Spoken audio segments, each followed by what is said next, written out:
अस्सलाम वालेकुम everyone, welcome to my channel. उम्मीद है कि आप सब खैरियत से होंगे। इस हफ्ते की शुरुआत मैंने ग्रॉसरी शॉपिंग से की। जब तक मैं और मेरे हस्बैंड दोनों जॉब कर रहे थे तब तक वही कुकिंग और ग्रॉसरी शॉपिंग करते थे। अब मैं घर होती हूँ तो ये मैं खुद करती हूँ। ग्रॉसरी शॉपिंग के बाद मरला होता है उसे समेटने का, और हमारे घर में जब तक फल बाहर ना रखे हों वो नहीं खाए जाते। तो मैंने पिछले सारे फल निकाले और नए फल फ्रिज में रखे।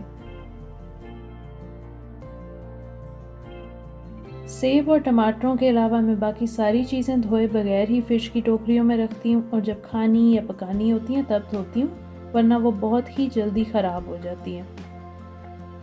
सैलेड के लिए हम रोमेन लेटिस इस्तेमाल करते हैं, और इसको मैं नीचे से काट देती हूँ और बाकी हिस्से को मैं टॉवल पेपर में रैप करके वापस उसके बैग में रख देती हूँ। इससे बिल्कुल फ्रेश रहती है। ग्रॉसरी शॉपिंग और कुकिंग के लिए मैंने दो चीज़ें बताई हुई हैं। एक तो मैंने फ्रिज पे स्टिकी नोट लगाया हुआ होता है, जैसे ही कोई चीज़ ख़त्म होती है मैं उस पर लिख लेती हूँ। इससे सारे हफ्ते की ग्रॉसरी और शॉपिंग लिस्ट खुद ही तैयार हो जाती है। दूसरा, मैं हर हफ्ते फ्लायर्स की डील्स देखकर मेन्यू बना लेती हूँ। इसके हिसाब से सही प्राइसेस में शॉपिंग भी हो जाती है और हर दिन सोचना भी नहीं पड़ता कि आज क्या पकाएं। अल्लाह का लाख लाख शुक्र है कि उसने हमें इतनी सारी नेमतें दी हुई हैं कि हमें हर हफ्ते मेन्यू बनाना पड़ता है। इसके बाद मेरे बेटे के स्कूल से आने का टाइम था, तो मैंने उसके लिए क्यूट सी प्लेट में चॉकलेट केक और योगर्ट का स्नैक तैयार किया।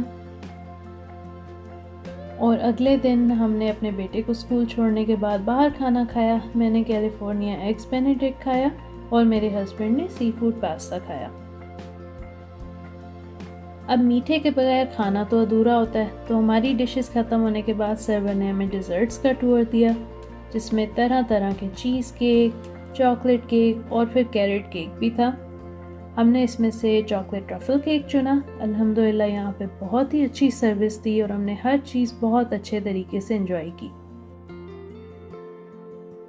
और ये था हमारा मज़ेदार चॉकलेट ट्रफल केक। इसके बाद हम एक ड्राइव पे चले गए जहाँ हमें एक खूबसूरत सी लेक नज़र आई। माशाल्लाह मेरे हस्बैंड का जॉब स्केड्यूल कुछ ऐसा है कि उन्हें कभी वीकडेज़ भी ऑफ मिलते हैं, तो हम इस टाइम को किसी ना किसी जगह जाकर लाजमी इंजॉय करते हैं। अल्हम्दुलिल्लाह आज मौसम बहुत प्यारा था और धूप के साथ ठंडी ठंडी हवा बहुत अच्छी लग रही थी। आज अगला दिन था और मेरे बेटे और मेरे हस्बैंड के घर से जाने के बाद मैंने अपने नाश्ते की तैयारी की। आज कुछ कुकिंग भी करनी थी और कुछ मील प्रेप भी करनी थी, लेकिन नाश्ता किए बगैर मैं घर का काम शुरू नहीं करती।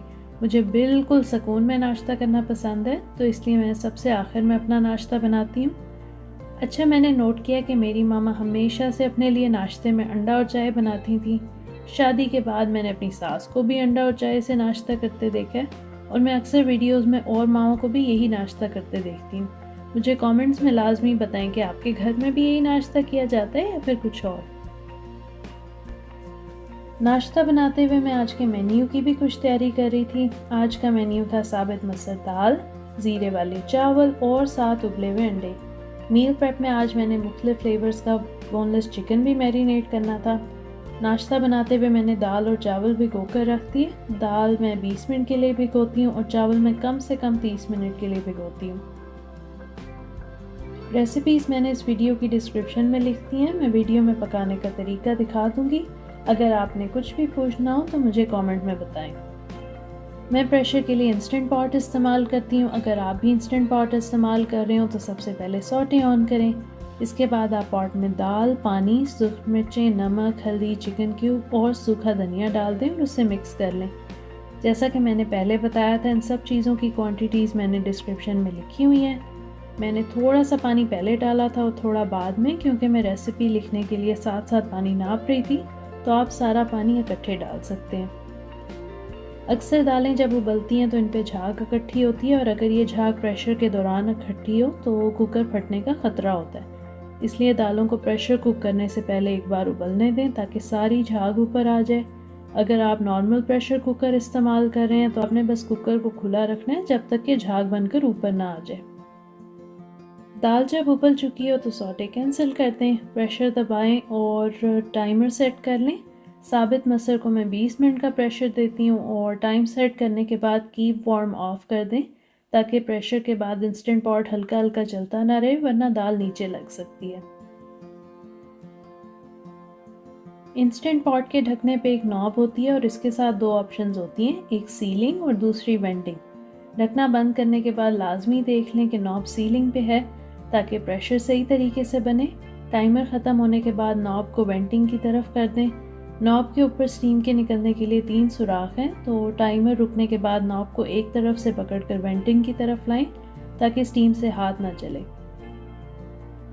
अगर हाथ नॉब के बिल्कुल ऊपर होगा तो जल सकता है, तो इसलिए हमेशा नॉब को साइड से पकड़ें। जब तक दाल प्रेशर में पक रही थी तब तक मैंने चावल बनाने शुरू किए। चावलों को हमेशा खुले बर्तन या देगचे में बनाएं ताकि उन्हें फूलने की जगह मिले और वो खिले खिले बने। चावलों के लिए देगचे में ऑयल, चिकन क्यूब, नमक और ज़ीरा डालकर 2 मिनट के लिए पका लें। आंच दरमियानी रखें क्योंकि ज़ीरा बहुत जल्दी जल जाता है। ज़ीरे का रंग हल्का सा बदले तो पानी डालकर मिक्स कर लें। उसके बाद चूल्हे की आंच तेज़ कर दें और पानी को उबलने दें।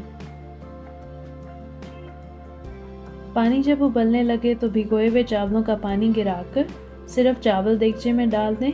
अगर चावलों के साथ थोड़ा सा पानी हो, जैसे 1 से 2 टेबलस्पून, तो उसमें कोई मसला नहीं। इसके बाद आप चावलों को उबलने दें। पानी उबलने लगे तो उसे चख लें। नमक का जायका इस वक्त तेज़ होना चाहिए क्योंकि दम के दौरान चावल उसे जज्ब करेंगे। अगर नमक इस पॉइंट पे तेज़ नहीं लग रहा तो और नमक डाल लें, वरना आखिर में चावल बिल्कुल फीके होंगे। इसके बाद चावलों को ढक दें और 10 मिनट का दम आने दें, यानी इस दौरान आपने ढक्कन बंद रखना है। मैं चावल हमेशा तेज़ आंच पे दम पे रखती हूँ और जब 3 मिनट रह गए हों तो बिल्कुल हल्की आंच कर लेती हूँ। 10 मिनट के बाद आंच बंद कर दें और दोबारा 10 मिनट का दम दें, यानी अब आपने कुल 20 मिनट के लिए इस ढक्कन को बंद रखे रहने देना है। अगर ये ढक्कन खुला तो सारी स्टीम निकल जाएगी और चावल कच्चे पक्के से रह जाएंगे। दाल प्रेशर में पक चुकी थी और कुछ ऐसी नज़र आ रही थी। अगर ढकना खोलने के बाद आपको दाल बहुत पतली लग रही हो तो पॉट को सौटे पे सेट करके दोबारा से थोड़ी देर पका लें। इससे पानी सूख जाएगा और दाल गाढ़ी हो जाएगी। इसी तरह अगर प्रेशर के बाद दाल ज़्यादा गाढ़ी लग रही हो तो इसमें और पानी डालकर पॉट को सौटे पे सेट करके एक बार उबाल लें। उससे पानी दाल के साथ उबल जाएगा और कच्चा जायका नहीं आएगा। इस वक्त दाल चख भी लें और अगर नमक या मिर्चें कम लग रही हों तो और डाल लें। दालें ठंडी होने के बाद काफ़ी गाढ़ी हो जाती हैं, तो इस वक्त दाल पतली ही बेहतर है। मुझे दाल इतनी सही लग रही थी तो मैंने और कुछ नहीं डाला।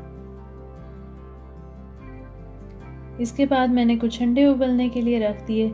जब अंडे उबालने के लिए रखें तो इनमें थोड़ा सा नमक लाजमी डाल दें। इससे उबालने के बाद अंडों का छिलका बहुत ही आसानी से उतर जाता है। चावलों का 20 मिनट का दम मुकम्मल हो जाए तो चावल खोलकर चेक कर लें। अल्हम्दुलिल्लाह मेरे चावल पूरी तरह पक चुके थे। चावलों को दोबारा ढक कर रखें वरना वो खुश्क और रूखे हो जाएंगे। इसके बाद रह गया था दाल को तड़का लगाना। तड़के के लिए एक पैन में ऑयल और लंबे कटे हुए प्याज डालकर उन्हें फ्राई करें जब तक कि वो गोल्डन ब्राउन ना हो जाए। इसमें 1/4 टीस्पून नमक भी डाल लें तो प्याज जल्दी से तैयार हो जाएंगे। यहाँ मुझे अंदाज़ा नहीं हुआ कि कैमरा बंद है तो इसलिए मैं पूरा तड़का रिकॉर्ड नहीं कर सकी। प्याज जब ब्राउन होने लगते हैं तो बहुत जल्दी से जल जाते हैं। अगर आप इन्हें चूल्हे से हटा लें तब भी वो पकते रहेंगे क्योंकि ऑयल बहुत गर्म हुआ होता है। इसलिए जब प्याज दरमियान से थोड़े से वाइट रह गए और बाकी तरफ से ब्राउन हो चुके हों तो इनमें ज़ीरा डालकर उसे मिक्स कर लें और आंच फ़ौरन बंद कर दें। अब तड़का तैयार है, इसे दाल में डालकर मिक्स कर लें। ज़ीरा बहुत ही जल्दी जल जाता है तो इसलिए इसे हमेशा बिल्कुल आखिर में तड़के में डालें। और आज का आखिरी काम था चिकन मैरिनेट करना। मैंने 2 मुख्तलिफ फ्लेवर्स की मैरिनेशन करनी थी, एक चिकन टिक्का और दूसरा चिकन बारबेक्यू। चिकन टिक्का के लिए मैंने बोनलेस चिकन में दही और शान का चिकन टिक्का मसाला डालकर उसे मिक्स कर लिया। सब चीज़ों की क्वांटिटीज़ आप वीडियो की डिस्क्रिप्शन में देख सकते हैं। मैं यहाँ अंदाजे से मसाला डाल रही थी और वीडियो के लिए क्वांटिटीज़ लिख रही थी। मेरा अंदाज़ा चिकन के रंग से होता है कि तेज़ ऑरेंज हो और चिकन हर तरफ से कवर्ड हो। मैं चिकन को कम से कम 1 घंटे के लिए मैरिनेट करती हूँ अगर उसी दिन पकाना हो, वरना मैं अक्सर रात को सोने से पहले मैरिनेट करती हूँ और अगले दिन पका लेती हूँ। चिकन पकाते हुए आप पहले सिर्फ एक बोटी बनाकर भी चख सकते हैं। अगर मसाला कम लग रहा हो तो और मसाला डालकर इसे 1 और घंटे के लिए मैरिनेट होने के लिए फ्रिज में रख दें। बारबेक्यू चिकन मैरिनेट करने के लिए मैं बुल्सआई बारबेक्यू सॉस इस्तेमाल करती हूँ। हम ये सॉस कॉस्को से लेते हैं, आप किसी और कंपनी की सॉस भी इस्तेमाल कर सकते हैं।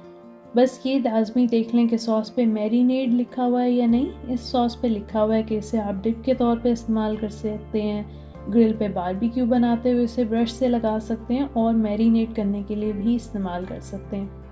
मैं मैरिनेट हुए हुए चिकन को 400 डिग्री फ़ारेनहाइट के टेम्परेचर पे एयर फ्रायर में 10 मिनट के लिए पकाती हूँ और इस दौरान मैं 5 मिनट के वक्फे से चिकन की बोटियों को भी पलटती हूँ। आप भी चिकन को एयर फ्रायर में बना सकते हैं या फिर उसे पैन में बना सकते हैं। That's it for this week. Thank you so much for watching this video. इंशाल्लाह मिलते हैं next week. Please don't forget to like this video and subscribe to my channel. Allah Hafiz.